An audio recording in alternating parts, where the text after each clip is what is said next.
Hello, everyone. This is Christina Barr, and you're watching Black Tea News.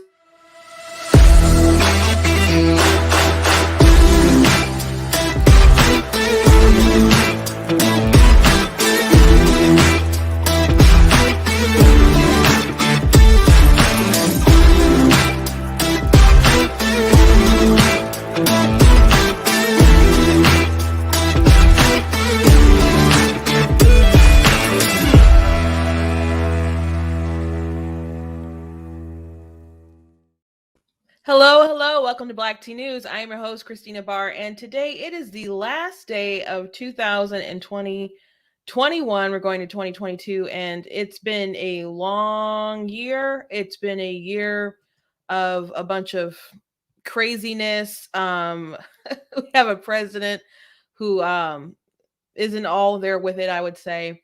I've said I don't play it off as bad as some people do, but it's a little sad watching him. He had a pretty easy layup, I think, and then things went really down because of their own making, their own policies. And of course, we've had the continuation of COVID, and where it looked like at the beginning they were going to put in measures to say, hey, we're going to do 100 days of masking, and we're all going to work together. We're going to tackle this thing. We're not shut down Joe Biden said he wasn't going to shut down the country. He's going to shut down the virus. Well, it wasn't quite like what he said. And even though it looked like maybe they were going to ease up a little bit, then they started with the mandates because they wanted to force people to get it. They didn't even scientifically make sense or have a lot of consistency. But here we are at the end of the year. Happy New Year's, everybody. I see people come in the comments. We have a lot, I think, to look forward to because people are getting frustrated. At the same time, I see a lot of people on the right frustrated right now, and they're frustrated. They've been frustrated, but they're really frustrated now because there's people on the left, people who've been pushing the COVID hysteria, people who've benefited from the COVID hysteria, and people who will still to some degree push the COVID hysteria. Now they're starting to ease up a bit on a lot of things, and things that they're admitting to right now are things that have been true. Um, and we've seen continuous hypocrisy. AOC was seen unmasked in Florida with her boyfriend, and a lot of people go to Florida to relax and enjoy the freedom. It was Bill Maher who said, blue states are a bother and red states are a joy. But if you believe that DeSantis and these people, these anti-masking policies, or these policies where people can simply choose whether they're going to be free and have to mask, or whether they're going to vaccinate or enforce mandates or whatever, if that stuff is bad policy, then why are you being patrons of the state? Why are these the places that you go and escape to? And of course, Florida is Florida, and the weather is still good and whatnot. And why would you want to be in Florida and in New York while cases are spiking?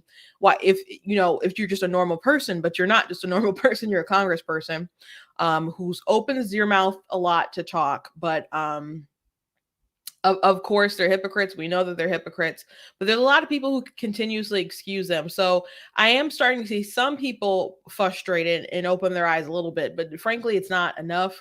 And I think the real problem that we're going to run into is that people don't like being tricked. Like, they don't like when people pull the wool over their eyes and stuff, and they run a game on them and they're conned.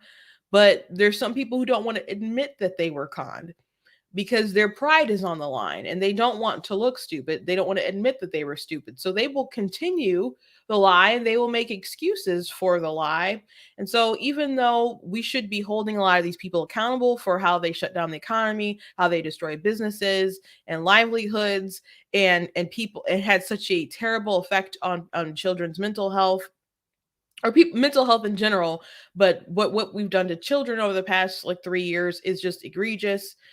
People aren't going to come out and admit those things because they were willing participants of it. And some of these people were fierce defenders of some of these policies, and just bat raving mad, even in some cases. So they have so much buy-in, they have so much mental and emotional skin in the game. So why would they just admit to me that all this time, you know what, I was wrong. It takes a maturity for people to say, you know what, I was wrong in that situation. That takes a lot of maturity. Now, there's people who I've seen, a lot of people have gotten to that point. There's a lot of people who've been red pilled over the course of, whether it was prior to the 2020 election, but certainly as the lockdowns and things happen. I saw there's this one Black TikToker who has a pretty big account, and she moved to California to live out her dreams and stuff, and thought she was gonna, just live it up and stuff. And then and she was, liberal Democrat and stuff. And then with all the lockdown stuff, she got red pilled. So she got red pilled prior to the 2020 election, and she, was her pro Trump stuff. So she's still going strong with her, Republican TikToks, and now she's trolling the people who made a massive mistake. And there's a lot of people who admit that they make mistakes, but not everyone can just up and do that. It takes even the Brad Straka, I think his first name's Brad, but Straka is like his last name. He started the walkaway movement, and it's just what it sounds like, people deciding to walk away from the Democrat Party. He said his journey of the rabbit hole began. He hated I think a major block and a reason why he was on the left was he is a gay man, and there was this opposition on the right, or this appearance of opposition. And let's just say there's just like that was pretty much policy and stuff, right? So after like the gay marriage stuff happened, and that removed a big wall for a lot of people. And it's like, well, America, we're in 2020, 22, 20, whatever year we're in, and that big wall is gone. So it's like, well, let's just focus on just normal ordinary rights. And so anyway, he was arguing with people and mentioned Trump mocking a reporter and his disability. And someone commented and said, "I'm not really trying to start drama with you, but that's not really true, right?" And so he looked it up. When Trump was like people were saying in 2016 that he mocked someone's disability, and they really slowed down Trump's movements. So if you weren't aware of the story, if you just saw like the Hillary Clinton ads and stuff that put it out there, you probably just assume that he was making fun of someone who was mentally retarded. That I think that would be the impression if you just saw that and had no other kind of context. The context is that he was mocking a man who was a Pulitzer Prize writer, and he happened to have a withered hand. Who knows if Trump even knew this, if this man had a withered hand. But Trump's like movements or whatever, he does that to several people. That's just like him when he's like doing his mocking thing. He's also mocked a general, and he's in a similar way, and another person. So someone did the work, put together a collage, and they debunked it. I remember, I'm just I'm mumbling my words a little bit. And Coulter had like shared it out or something as well. She's not the one who like made the collage video, but she did help like amplify it. So it's debunked that. So, and I didn't really say much about it when I first saw that. I'm like, oh, that's not cool. And I'm like, darn it, they got me. Just to some degree or whatever, but and I didn't think that he was purposely making fun of someone with a disability, but it was, he wasn't even making fun of in the way that they alleged altogether. So it was that's just what the left did. So anyway, he realized that's what they did, and he researched, and then he researched more, and then he researched more, and then he researched more, and then he got to a point where it got too deep, and he was willing to even go back in his bubble, but then he like found something else and was like, you know what, I just got to be hard R. And so he was part of a lot of really great debates. He was on one with Blair White. Blair is I think Blair considers himself to be conservative. Blair is trans, is a trans woman, and they did a great debate that was much more substantive than the presidential debate. But it was them and another person. I don't know their name. against like three leftists who were like LGBT. And one of was like a LGBT minister, and one was like I think a black writer, and but Blair was the only trans person, but they were but I think everyone else was gay on the panel, and they were talking about LGBT issues and the right and the left, and I thought they killed it, and it was such a, well, at least the right killed it, and they had such good rebuttals for the left. And like I said, it was a fascinating debate, much more substantive than most of the stuff that you saw in 2016, especially the Trump and Biden debate. Was much more substantive than that. But even though ended up becoming such a hard right person and encouraged other people to leave, there was a point where even he knew the truth, he was willing to turn back, because who wants to accept that they've been lied to and they've wasted so much time being deceived? A friend of mine, I've had her on my show before. Her TikTok handle is a Party of Logic, and she said that she made her turn from being a Democrat when someone, or it started her journey, and she was railing against guns, and she said something about an assault weapon, and they said, I don't want to start trouble or anything, but how would you define an assault weapon? And then she just realized that she uses this term and she has no idea what it actually means. And so then she started just researching and realized that she was just programmed to respond certain ways and to say certain things without any knowledge of the issues. So then she really started to research. And so she's really been railing against the COVID lockdowns and other things like that, because just a lot of it hasn't made sense. And she's very careful about how she even like addresses those things so she won't get shadow banned and stuff. She always goes, instead of just saying COVID or the jab, she'll go get the and make, we all know what she's talking about, but she's trying to not get censored by TikTok, which people get censored all the time, especially when you start talking about those issues. But people like her and other people I follow are really frustrated now that the left is beginning to admit certain things. Ben Shapiro did a pretty good thread just kind of railing. I'm going to read it for you guys in a minute. I hope this is the end, but like I said yesterday, and I think the day before, I mentioned we've been to this point before when it looked like maybe we were getting over the hill, and then people decide to push harder. So we will see, but we're going to be talking about Fauci and other people who have really gone back on the things that they said. Also, the founder of the mRNA vaccine inventor, he has been warning people, or just wanting to give people information and make sure that they could make decisions on their bodies and whatnot. So he ended up getting suspended from Twitter. And so lo and behold, Joe Rogan had him on. So I'm going to play a few of the clips from him. And if you guys want to watch the whole thing, of course, you're going to have to go watch the Joe Rogan podcast. Not that he needs anyone to prop up his show, because he's Joe Rogan, but I think it's fascinating. Someone who knows what they're talking about on it, and the doctor pointed out that he doesn't necessarily have any sort of financial interest one way or another, and he's not compromised like a lot of people who are really, really pushing this stuff. But he can give his objective opinion on something, and even though he should be an authority on it, because it's not what everyone else wants to hear, they'll censor him, or they'll say he's just a vaccine skeptic or whatever.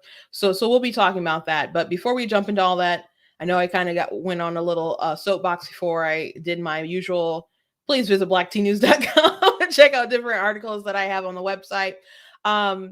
What I did drop one today, just talking about what we can do moving forward.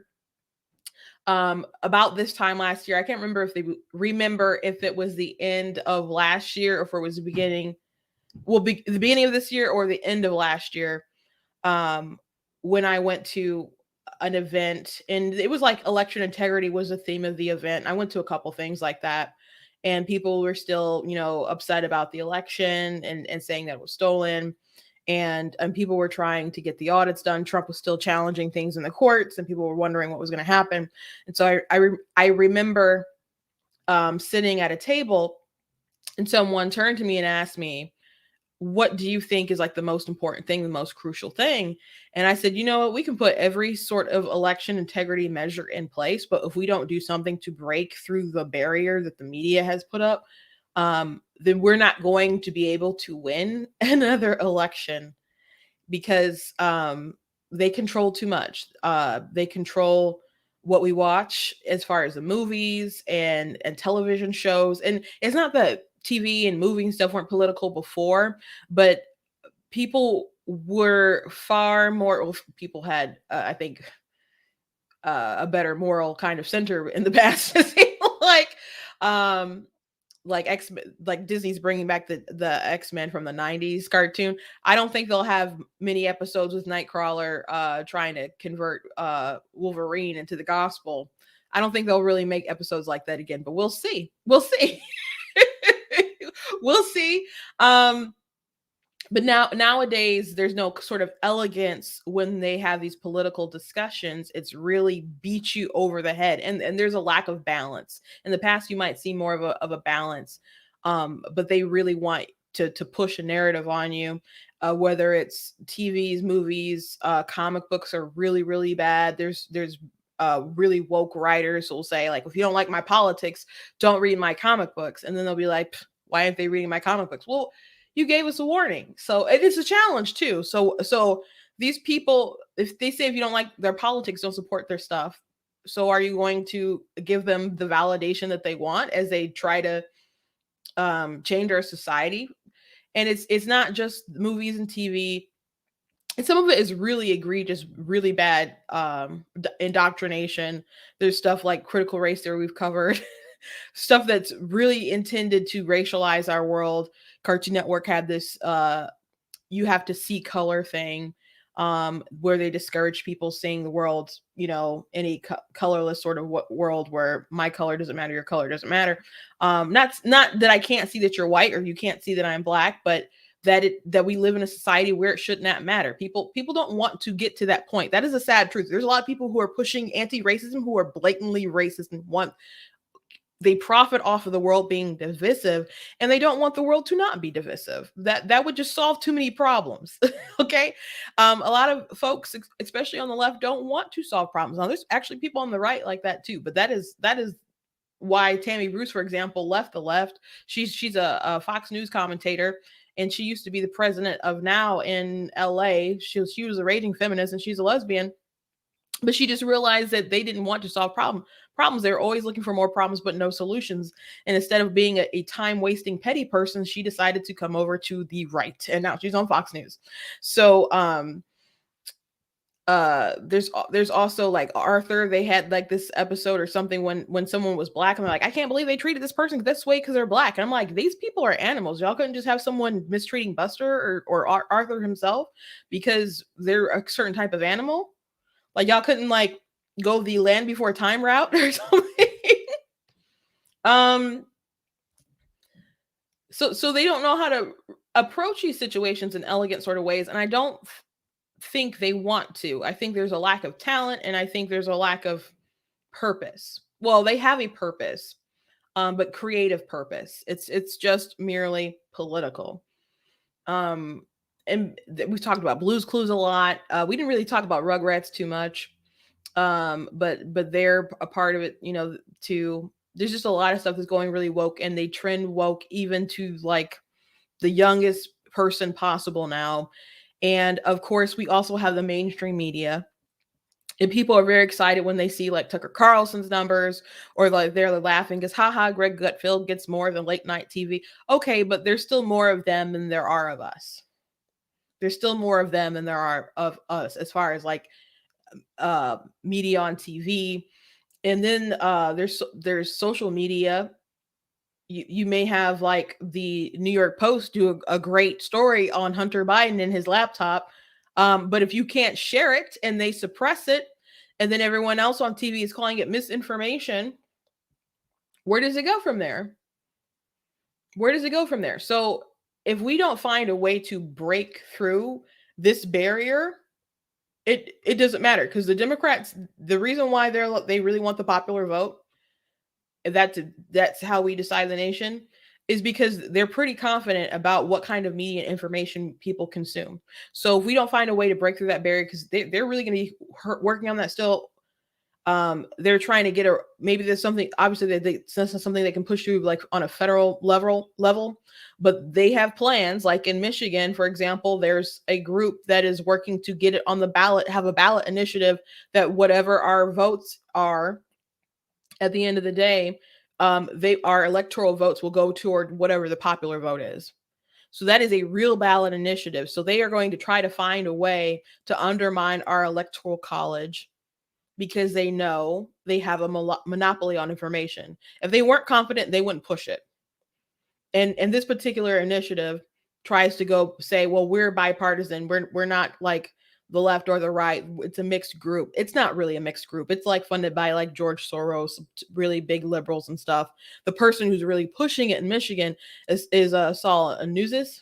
I think that's how you say his last name. But he was actually a former chair of the Michigan Republican Party. So you might be saying, well, why would he do it if he's a former or if he says he's a Republican and he was a former chair? Because of money. Because people involved in elections love elections, because that the more people involved in elections, the more emotional people are in elections, the longer they last. It brings more money into elections, and consultants get paid more money. And actually, he was on Laura Ingram's show, and I've talked about this on the show before, but he said that most of the money is spent in the Midwest or in these swing states rather than across the country. And so I'm like, okay, well, they're spent in media markets that don't cost as much money. So if you only had to really bank on getting California and New York and hitting the most expensive media markets, and that those big centralized pockets of population, if you have to focus your efforts there, where it's a lot more expensive to campaign and to put ads on TV, you're putting a lot more money into the election, as opposed to like having to go to Michigan and knock some doors and spending some money, here and there. So it just makes elections a lot more expensive. And I think it would also make them a lot easier for the left as well. But I'm sure Saul knows that, but he's getting paid. So what does he care? What does he care? And maybe there's some Republicans who believe that, because they did go and try to recruit people, and they had like this special event where they flew out people in Hawaii, whatever. So there were Republicans trying to say, well, this is the fairest thing. It's not. If you're not going to fight for the sovereignty of your state's votes, if you would be willing to surrender it to the voice of the rest of the country, you shouldn't be representing anyone in your state, I think. If you would so easily just throw away the voice of the Michigan people. I'm this topic, it infuriates me, but and they know what they're doing. Now maybe in time it can be competitive with the popular vote, but that would take a lot of time. And actually I think it would take too much time. And by the time something could be done, maybe through, I don't know, taking over media or something, if we can get to that point, there might be too much damage done on a federal level consistently that it may not matter too much. So I'm not willing to just give up the electoral college. I'm just not. So you got to keep out on the lookout for those things. But they're very confident in the popular vote because they have a lot of power. So I also lay out what are some things we can do. I don't go into great detail, but I just sort of mention them. So on what's the Monday? The date is the Monday is the 3rd. So on the 3rd, I plan for that to be the topic of the day, talking about kind of the next steps forward and what we can do and culturally, politically, how I believe that we can win, and to wage in the war that we do need to wage strategically. Um, and I'll have lots of clips and examples. I know I mentioned some things and I've played some things before, but we're going to really go through the nitty gritty of this, and try to strategize together about a pathway moving forward. But I did write an article about that. That's what I dropped today, not too long ago. So you can check that out on blacktnews.com. And if you like what I do, please consider supporting Black Tea News. Go blacktnews.com/donate. Breaking through that barrier is important. That's why I do what I do here at Black Tea News. So if you would like to support that, be a part of that, I really appreciate that. I appreciate everyone who has given. I appreciate everyone who shares Black Tea News. Whether it's on social media, whether it's a meme that you share, whether you share this live and say, hey, you should watch this right now. I really appreciate it.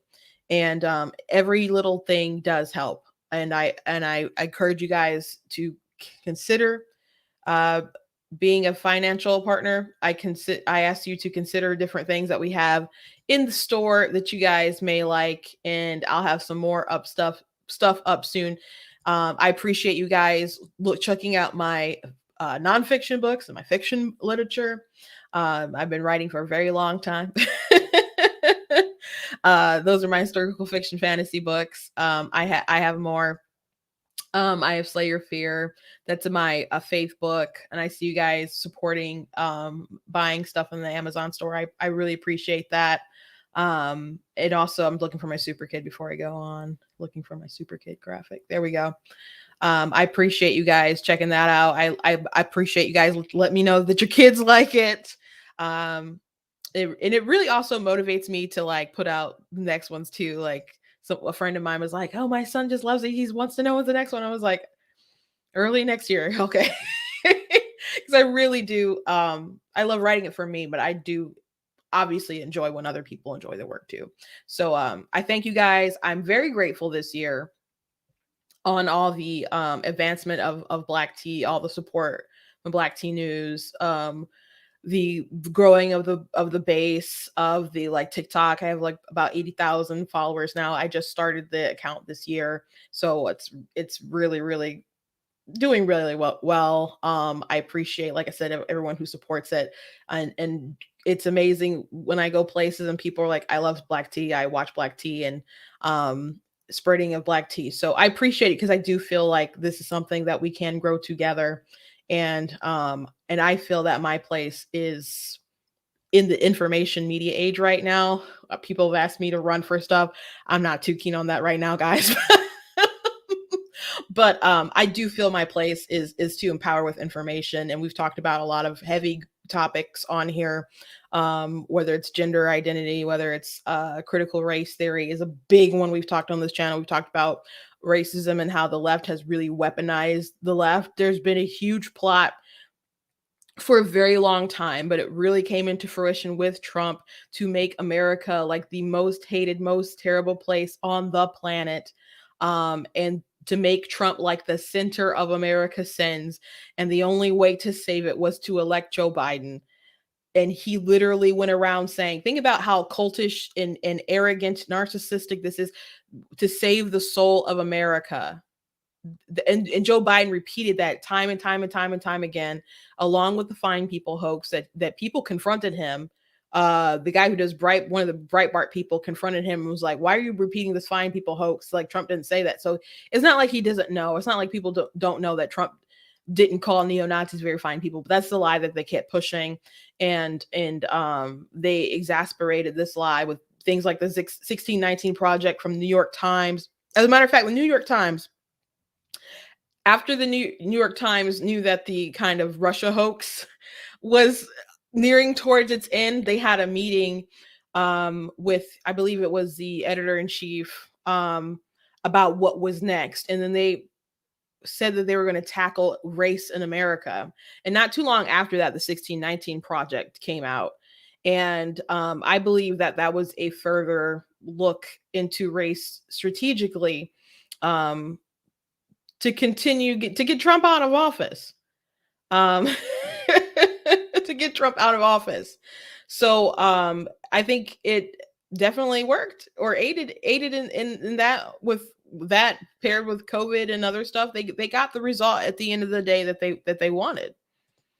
So that's something that we're going to be talking about continuously in the future. And to lay that out, I'm working on something really amazing that I think you guys will really like. So I appreciate you guys, and please stick with Black Tea, follow Black Tea, and I love you.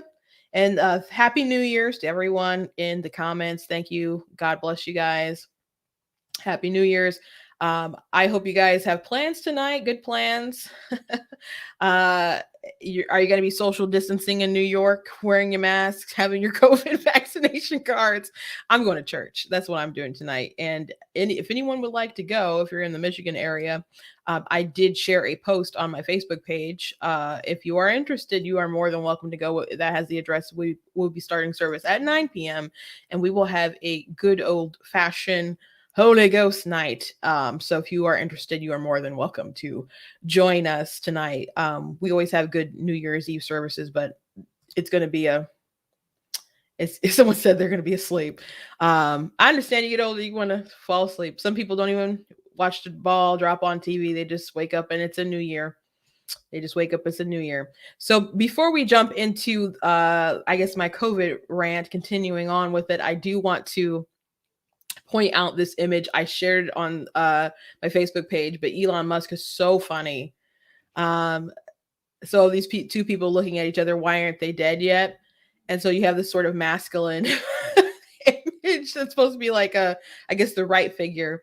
And then you got the masked individual who has this syringe mohawk and outfit basically, and it's in the eyes, even in the eyes. And that it sums it up so nicely. He's like really based right now, Elon Musk. He's just letting it all kind of out.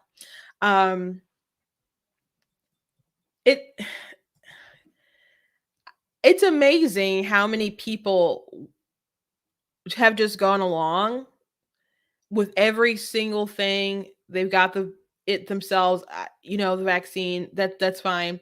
You make the risk assessments and you do what's good for you. Then they take the second shot. But now we're at the point where people are taking their third shot and fourth ones if necessary. And there was an op-ed today that a doctor wrote about how they're trying to approve boosters, or get boosters for, I think, 5 to 14, and just saying it doesn't make any sense. It doesn't make any sense right now. They're good. They shouldn't have to take boosters. And I think that the FDA is talking about doing it before having all the recommendations from all the people that they would normally have to do it. So I don't know why they're so desperate to get rid of these particular vaccines that they already have made. Rand Paul was like, if they're not as effective as they should be, then why aren't we like really pushing to get a new vaccine made? Why are we getting boosters of like the ones that, we basically had? And I thought that was an interesting question. I'm not sure exactly of the answer. Maybe they have some kind of deal where they have to get a certain amount of shots, or they still have all this inventory, and then they'll just come up with new stuff and say that they need to get the shots with those other things too. I'm not sure. But it is amazing how you'll talk to people and they'll still be masked and say, we need to wear masks. You still need to wear masks, even though people are admitting now that the cloth masks don't work and they're just facial decorations. Is what Wynn said on CNN. And they'll say, well, vaccines aren't meant to make you immune. And I'm like, did Biden not get on TV and say, if you get the vaccine, you will not get the virus? Now, maybe he shouldn't have said it. And maybe he was overpromising, because there were articles very early on that said, if you get the vaccine, you can still spread it. And when those came out, I was like, excuse me? But Biden went on TV and said, if you get this, you will not get COVID. That is what he said. So whether they were wrong, they were wrong. But let's not pretend like you weren't sold a different story. And maybe you're understanding and they can basically tell you it's 10% effective and you would probably still take it. Okay. Maybe you are that kind of person, but let's not pretend that the American people were not oversold on a lot of things. Let's just acknowledge that. Let's just acknowledge that. But a lot of people don't want to acknowledge that. Sometime earlier this year, I think it was early this year, I was talking to a relative that had come over, and they're Democrat, and they're not as up and up they're, compared to like me and the rest of my family with politics or whatever, but they're just conditioned to be Democrat.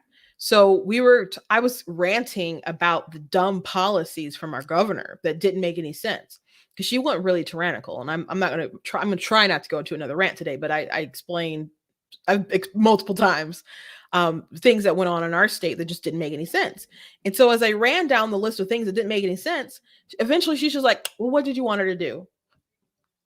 I wanted her to make sense. I wanted them to make policies that made sense. And we've seen politicians that have like Bill de Blasio. He would make mandates and enforce them. Particularly, it seemed on like the Jewish community. They were very upset. And Andrew Cuomo, he was on, I think, a podcast or something, talking about how it's not ideal, and the policies, like, they may not make sense, but it's almost like they have to enact it anyway because they just need to do something. And I'm like, that's not how you're supposed to govern people. You're talking about taking away people's liberties, taking away people's freedoms.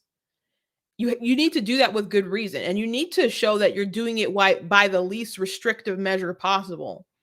We haven't been operating on the least restrictive measure possible. It's just been blanket, nonstop. We want you to comply, and it's been purposeful too. It's been purposeful. I played this yesterday, but I'm on the subject, so I want to replay what de Blasio said about how people are predictable and how they force people to get vaccinated by taking away their liberty and their ability to provide for themselves. People want to lead their lives. I mean, the hard thing, and, I feel it here in New York City. Yeah. By the way, I'm from Philadelphia, so it's not like I live in a rural area, but I feel it in every block that I walk in New York City. But if I were in the middle part of the country with you, I don't think we'd see masks. I don't think we'd be showing our vax cards anywhere. So I come back to that point where unless everybody's on the same page in the country, we're kind of screwed. And you know how you get on the same page? People have to lead. So, look, I believe with enough leadership, enough mandates, we're going to get a hell of a lot more people vaccinated.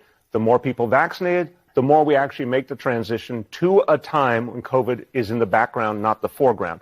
And we know these mandates work, and we know people respond. Look, human beings are pretty predictable. If you say your paycheck depends on it, or your ability to enjoy life and go do the things you want to do, people will make the practical decision overwhelmingly, and they'll go get vaccinated. That should not be a flex. You are a mayor in a major American city. That we can force people to do whatever we want by inflicting tyranny on them. That is not a flex in America. That should not be a flex. People bragging like, oh, we did these mandates and now 97% of pilots or whatever are vaccinated. Well, yeah, because you fired a lot of them or you threatened people. It's probably easier if you've been working at Burger King or something like that, and then they're saying you got to get a mandate. But you talking about a good job? You talking about a good job that people have been with for a long time? And the whole field is basically doing it. Now, I think at the end of the day, you got to stand up and not allow these people to do these things anyway. But I understand that's hard, and they know it's hard, and they like that it's. I think they get it. Do they like that it's hard? They don't mind that it's hard.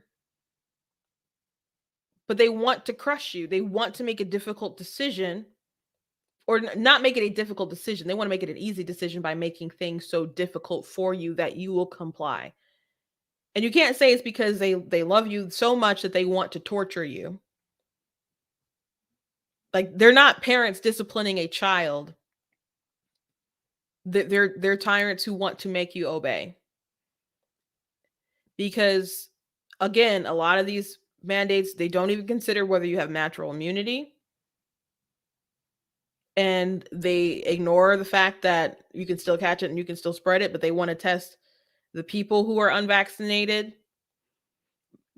rather than people who are vaccinated, even though they can still spread it. But the point is that they want you to have to pay for those tests and you to be annoyed having to do the test, having to basically touch your brainstem. It's all about forcing you to comply. And he said it, you know, people are predictable. If you threaten their paycheck, they will make the practical decision. If we break your legs, you will comply. That's what you're saying. This is kind of what's a little related, but I just thought of a sermon my brother was preaching. This wasn't like the topic of the sermon, but he mentioned about how Israel, when he was like wrestling the angel, and this, I guess before his name was changed anyway, right before his name was changed, because he was afraid of his brother Esau because he took his blessing, and his brother, someone came up on him and he thought it was his brother. He thought he was have to like fight for his life, but it turned out it was an angel. And so the angel's like, let me go. And he's like, nah, you can't let me go until you bless me. And the angel like touched his leg and it like withered, but he would not let go. And so he said, some of you want your blessing, but you're not willing to take the limp for it.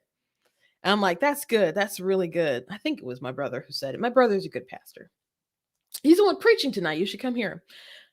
So there's a lot of people out there who want to be free, but they're not willing to take the licks for it. And I understand you got to assess your risks, but they bank on that. They really bank on you at the end of the day folding. And it shouldn't be a flex in America. Someone said, let's go, Brandon. I agree. Like President Biden, I agree. Let's go, Brandon. So I want to quickly let me read this Ben Shapiro thread. It was pretty good. So he said, so once it became clear that COVID was not in the fact a pagan god visiting vengeance on the unwashed Trump voters alone, the media and Democrats are now willing to admit the following. Cloth masks are ineffective against Omicron. Lena Wen, CNN, which we've played that. She said they were no more than facial decorations.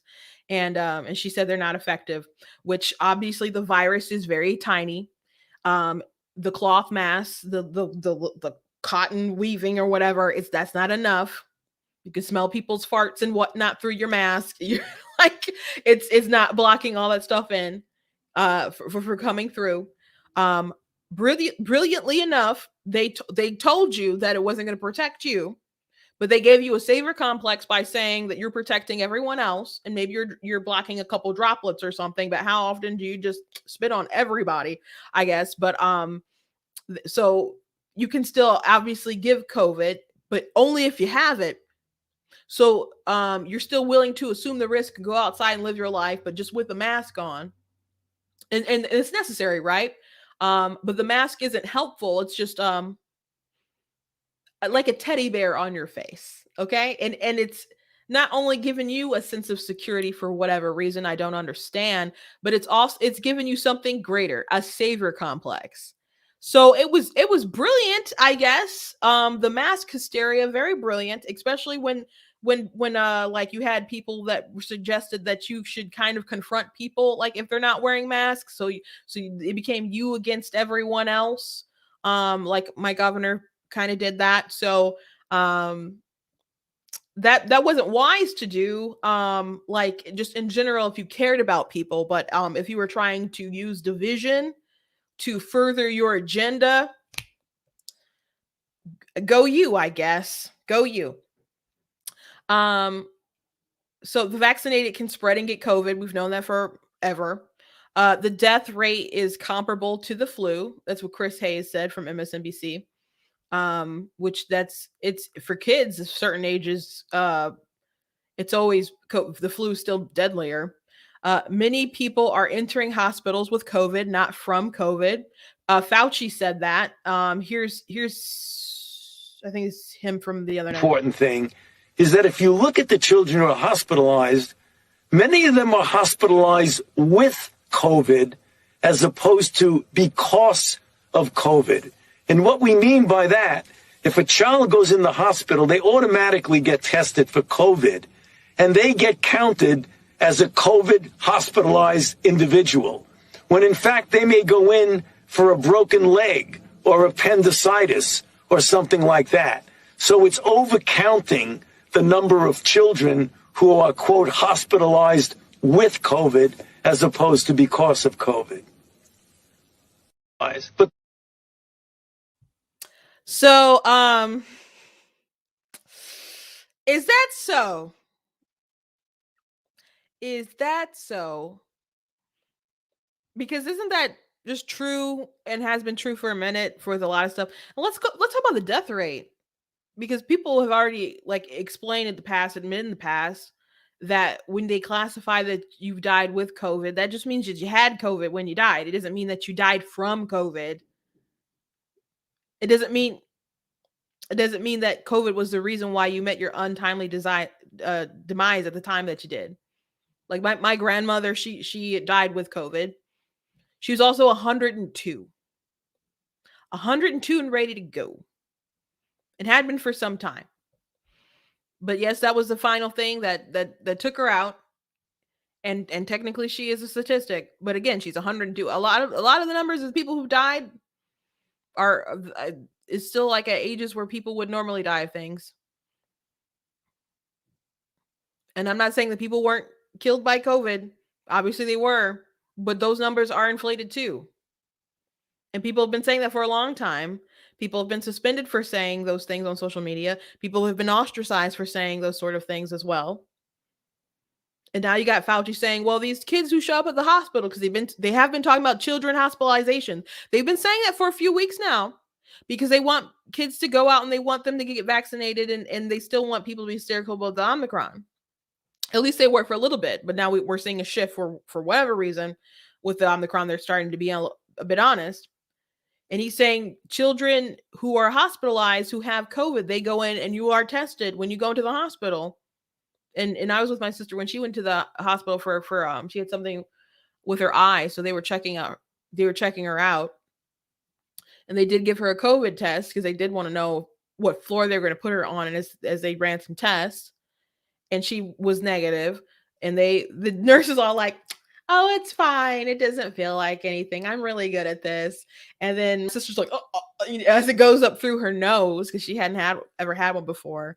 But I'm just like, no wonder why these kids would be willing to wear these masks and stuff at school, because if they've had to have a COVID test, which I had, they'd be willing to do anything to not have one again. I have heard of kids say that they would do anything just to not feel that again.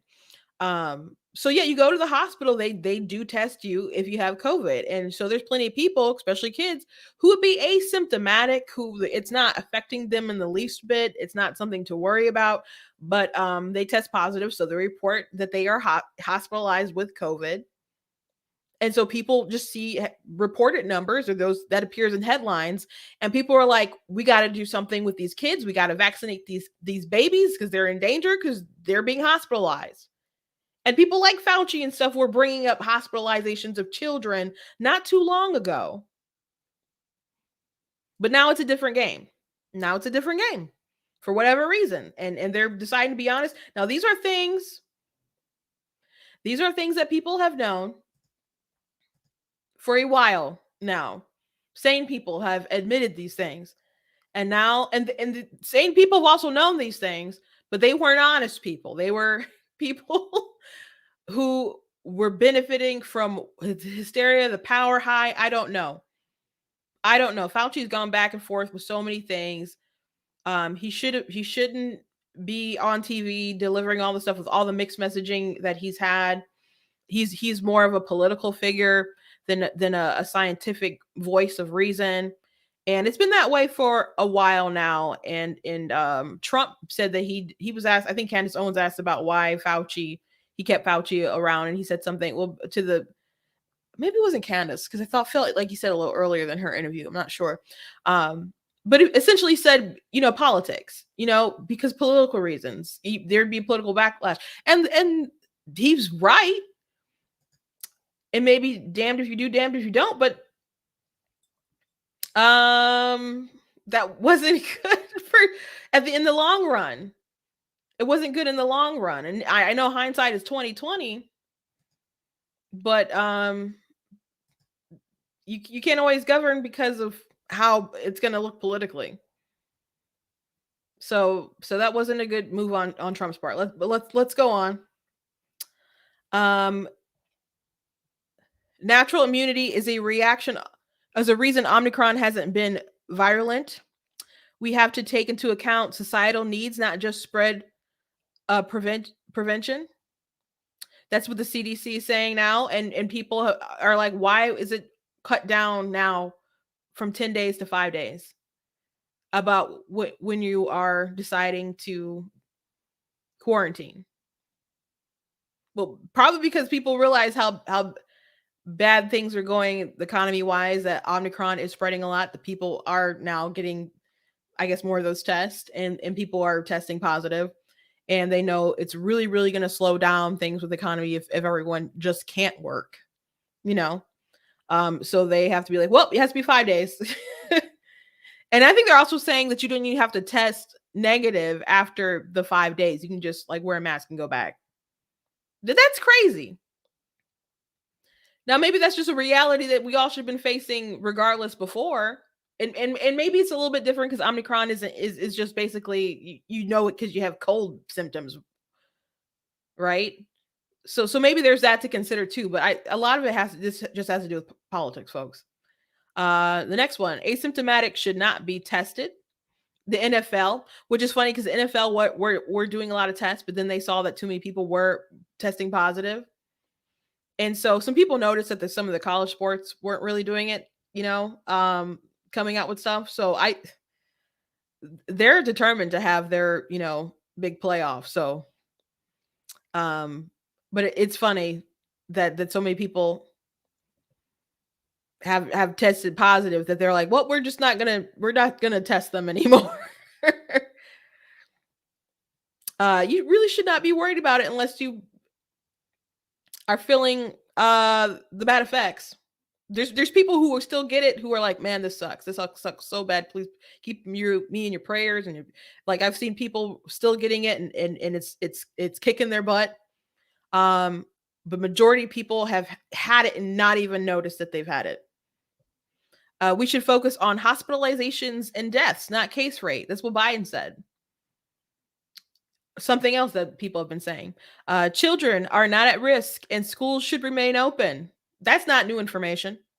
COVID is predominantly an illness affecting the immunocompromised and elderly, and we should not shut down society. That was always true. Those of us in reality have been saying all of this for months, and most of it since May 2020. But your political priors were more important than the data. You have to have your demonization narrative. Sorry. So welcome to reality, and bleep all of you for pretending you didn't know this so you could have fun crapping on Trump and DeSantis and all your red state relatives. And by the way, AOC and you leftist COVID fanatics, those of you who virtual signal authoritative lockdown nonsense that has resulted in millions of lives destroyed, stay in your states and leave mine alone. We chose data and freedom. You chose alarmism and unearned moral superiority. Stay in New York, New Jersey, California, and the rest, and enjoy the actual paranoid nanny state you created among your friends who reward you for telling them they will kill their kids and grandma if they don't panic. And yes, happy new year to all. So that was Ben's 10 tweet thread. It was pretty good. And AOC, by the way, did go to Florida. I do have a picture of her with her boyfriend. And if you're wondering why there's a yellow circle there, I got it from a tweet when someone was complaining about how his pasty feet were in sandals. But yeah, people go to Florida and they live it up. They have fun. Our governor went to Florida for a minute, and that was a big controversy. We covered it on the show. Not necessarily for vacation, but she went there to allegedly take care of her dad. But the issue was how it was paid for, and she didn't like alert people when she left the state because if you're not the governor, someone has to like act as governor when you're gone. So it became a big story. But the left has really talked about masks, and AOC has been someone, she's there was one time she was on the Capitol steps, like with people, and she put on her mask for like for a picture, but before then it wasn't like, you know, wearing masks. And I've seen that all throughout the pandemic where people were like worked for media, like a news network, maybe local news or something. And then they're like, I have to make sure I'm wearing my mask in the picture. They're not playing around with this. They do not want us to be photographed or filmed without mask. So there's a lot of people who push this stuff, but they just don't, they know there's a public appearance to all this. So they've been playing games. And you know what? Kathy Burton's on. That's the National Committee woman from my state. Happy New Year's and blessings to you, Kathy. She's such a sweetheart. She really is. People have known for a long time a lot of these things that people are now admitting, and I'm grateful. I am happy that I lived my life during all this to the best of my ability. My church, we never stopped having church, and that's something that's extraordinarily important to me and my family. We actually added like days, we had revivals, we had outside pastors come and preach, and we had a good time. And did people that I knew get sick and had COVID? Yes. Did people I know pass away? Yes. And not from COVID, from other things that took us by surprise. And it just really lets you know that regardless of however you feel, that life is going to go on and people need to live their lives, and keeping people locked up in some kind of bubble doesn't make sense, especially when people are still spreading COVID at home. And that is something that we also knew very early on.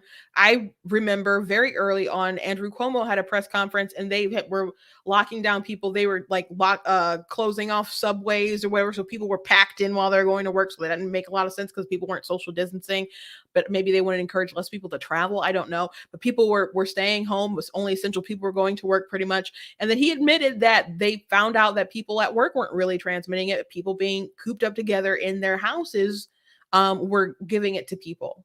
So I'm like, if we know this, then let's end the charade. You know, and we can do our best to protect the people who are compromised, you know, because of prior health conditions, and we can do our best to protect the elderly while other people go out and really try to live their lives and keep the society going, to keep the economy going, to keep the nation going. But that's not what we did. We shut everything down. We pumped the brakes on life, and we really hurt our neighbors, our friends, our kids. Here was a moment of honesty that was on the news the other day with someone talking about the effects of just how it's happened on children. Well, I want to get to underreported stories as well. Jan? For me, I mean, my kids hear me rant about this every day, so I may as well tell you guys. It's the crushing impact that our COVID policies have had on young kids and children. By far, you know, the least serious risk for serious illness. But I mean, even teenagers, you know, a healthy teenager has a 1 in a million chance of getting and dying from COVID, which is way lower than, you know, dying in a car wreck on a road trip. But they have suffered and sacrificed the most, especially kids in underrepresented, at-risk communities. And now we have the Surgeon General saying there's a mental health crisis among our kids. The risk of suicide attempts among girls now up 51% this year. Black kids, nearly twice as likely as white kids to die by suicide. I mean, school closures, lockdowns, cancellation of sports. You couldn't even go on a playground in the DC area without cops scurrying, shooing the kids off. Tremendous negative impact on kids, and it's been an afterthought. Yeah. You know, it's hurt their dreams, their future, learning loss, risk of abuse, their mental health. And now with our knowledge, our vaccines, if our policies don't reflect a more measured and reasonable approach for our children, they will be paying for our generation's decisions the rest of their lives.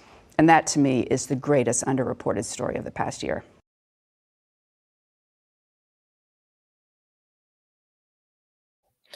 Yeah, so I agree with that. Well, maybe not one of the most underreported stories. I mean, like the nursing home scandal is still pretty unreported, but they don't want to talk about that.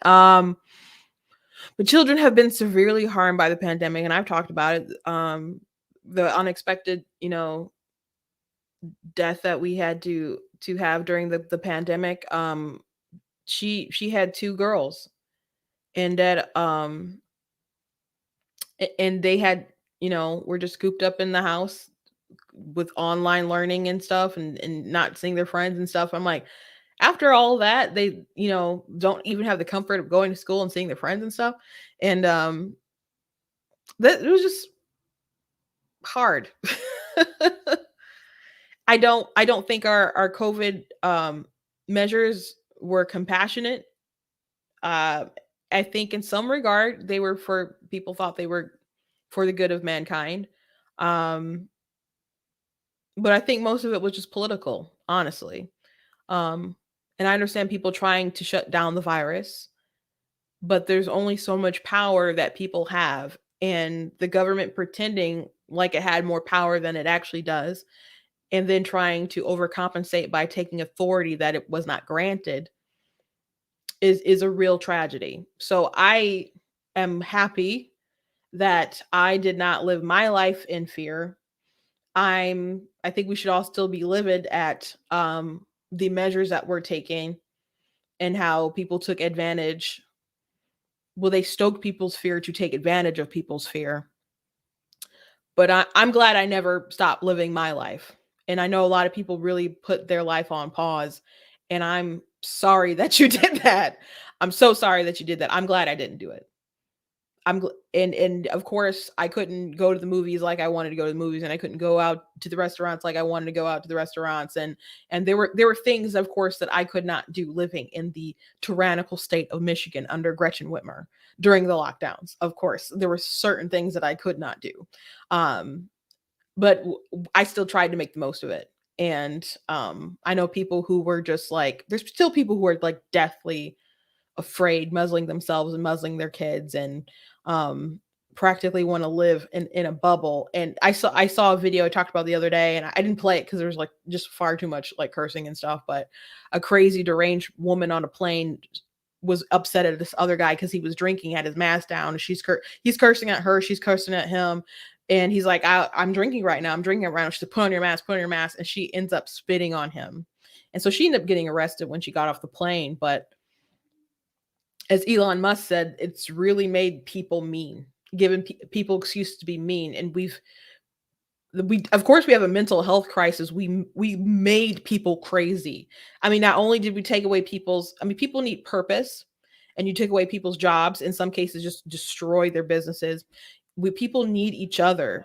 Yet we isolated so many different people, especially kids, but people weren't meant to be alone. That's like God makes man. What's the first thing he does? He gives them a job, and he gives them a partner. Okay. Like name the animals and all that. Like he gives them purpose things to do. And then he gives them he gives them companionship. And we said, we're going to take away your ability to provide for yourself. And people still are threatening that, and we're going to take away your ability to connect with people face to face. And of course we still have like internet and other things like that, but it's not the same. Like people had to have therapy online, and it's not the same. I've heard of people talking about how like different facial cues and just people picking up different gestures. It's not the same as being there with someone. And I've heard of people taking their own lives during the pandemic, and people just being devastated. And of course, there's people being alone in the hospitals, not being able to see their families. And I think that played a huge role in people not being able to survive as well. So we made a lot of mistakes, and a lot of it was for political reasons, I believe. And now we seem to be making a turn. We will see where it goes. I do want to, I did mention this, so I'm going to mention it before I go. Joe Rogan had the inventor of the technology that's used for the COVID vaccines. And so he was actually suspended from Twitter. And I have a few clips of his. Now you can go ahead and watch them on Joe Rogan's podcast, but I just thought it was pretty fascinating that they decided to censor this person who is an expert on it.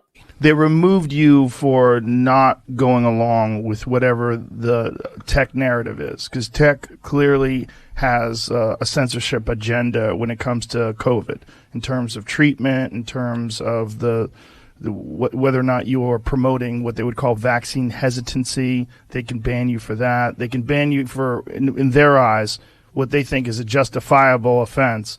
And they're doing this, and I don't know who these people are that are doing this, but they're doing this. One of the most important things about you reading out your history like that is to one of the most qualified people in the world to talk about vaccines. Well, thank you for that. I think that's so. One way that some people put it is, and of course, since this has happened, I've been contacted by multiple lawyers that are looking at filing a suit, just like Alex Berenson has one against Twitter. And the point is made just what you just made. The point that I think is kind of succinct on this is, if my voice, if there's no merit to my voice being in the conversation, whether it's true or not, whether I'm factually correct or not, let's park that just for a minute. Whether or not I'm right in everything I say, and I freely admit no one's perfect. I'm not perfect. It's one of my core points, is people should think for themselves. And I try really hard to give people the information and help them to think, not to tell them what to think. Okay? But the point is, if it's not okay for me to be part of the conversation, even though I'm pointing out scientific facts that may be inconvenient, then who can be allowed? And whether you're in the camp that says I'm a liar and I didn't invent this technology despite the patents, when there's a whole cohort of that, no one can dispute that I played a major role in the creation of this tech. And virtually all other voices that have that background have conflicts of interest, financial conflicts of interest. I think I'm the only one that doesn't. I'm not getting any money out of this. So some fascinating tidbits in that interview, so you might want to just check it out. Big tech censorship has definitely had an agenda as far as, well, we know elections in general, but in different narratives. But the COVID one is one that's been really big. So you can listen to the whole thing on Spotify, but there's a couple of other clips like circling around. But it's fascinating. It's fascinating. They really don't want you to go against the narrative, but they are backpedaling so hard. What they aren't going to, they may begin admitting things that we've known for a long time, but are they going to admit that they were wrong about a lot of things that they did? I don't foresee that. And if they do, it's not going to be out of humility. It's going to be like a wink and a smile. Like, what are you going to do about it? I think. Or there may be some people who are like, I was duped too. I was misled, and I'm making sense now. But I think they only admit the truth when it's like a wink and a nod, and when they know, what are you going to do about it? And so I think that's a question we need to ask ourselves, and that's something that I'm going to run through and talk about on Monday as we kind of suss out what is our new strategy going forward, and what's the big war that we have to fight and how we can win moving forward. So I hope that you will continue to join me in the new year watching Black Tea News. Before I let you go, I do want to encourage you guys to go to blacktnews.com and check out different articles that I write. And if you do like what I do and you do appreciate what I do here, please consider leaving a donation at blacktnews.com/donate. And also check out different merch that we have in the store, like the goat hoodies, like the I voted for President Trump and I got was historic peace deals, and gas that used to be cheap and so on. So you can get that shirt. I'm not the victim you're looking for. We have all kinds of other stuff that you guys can check out. Thank you guys so much for being a part of my year. It's been a lot of fun. If anyone, like I said, we've covered a lot of important topics. If there's any groups out there, I've gone to speak at like Republican groups about critical race theory and other sort of topics. I believe my war is like my place right now is the information media gap, and breaking through that wall, that monopoly that the left has, And the most important thing you can do, and you can take with you going into the new year, the most important thing you can do is be encouraged to have these conversations, to speak out, and do not allow yourself to be the silent majority, because it doesn't matter if you're a silent majority if you're going to allow everyone to just lead you to your doom silently. So America is in trouble, I think. And is it worth fighting for? I think so. And I know you think so. But what are we willing to do about it? Do we, like I brought up the story in the Bible, like, are you willing to fight and take your licks if you have to, if at the end you can get your blessing? So I thank you for tuning in. I hope you enjoyed your New Year's Eve and going into New Year's Day. I'm going to have a nice get together with my family tomorrow. So I'll be enjoying the rest of my weekend. And on Monday, we're going to talk game plan. And don't forget that on January 6th, because CNN, they're going to be streaming live from the Capitol to hash out what happened last year, even though they have talked about it pretty much nonstop. We will be here talking about CNN and their sex scandals. So that's what we'll be doing. So we're going to have an interesting session full of tea. The tea will be delicious. So please join us. We got a lot of spicy stuff come up in the new year. So God bless you guys, and Happy New Year's.